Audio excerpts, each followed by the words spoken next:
Hello, my name is Maxim Chechnev.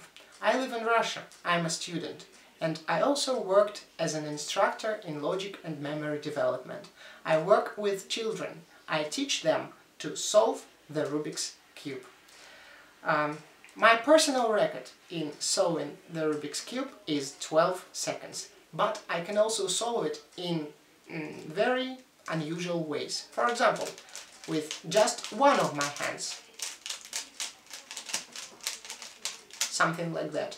Or without my hands at all, just with help of my feet. I can also solve it underwater in one breath.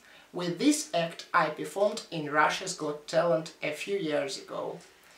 But the most interesting and surprising things that I can do with Rubik's Cube is solve it without my eyes, being blindfolded, with help of such kind of blindfolds.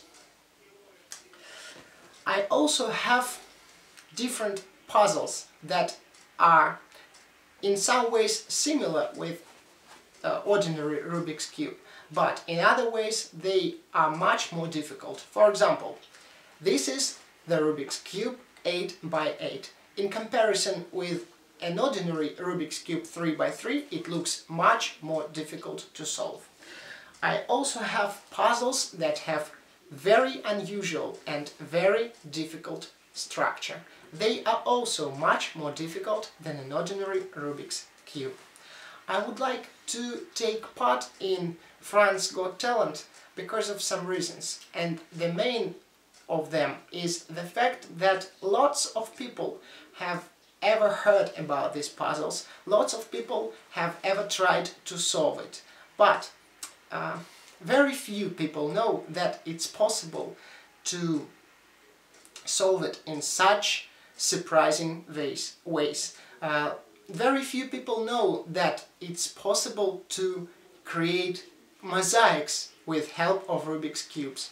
I can make a portrait of almost any human in the world with help of some hundreds of Rubik's Cubes.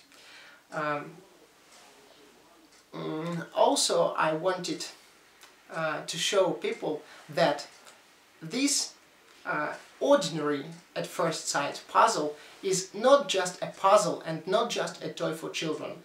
It can be called a true kind of art. Thank you very much for your attention.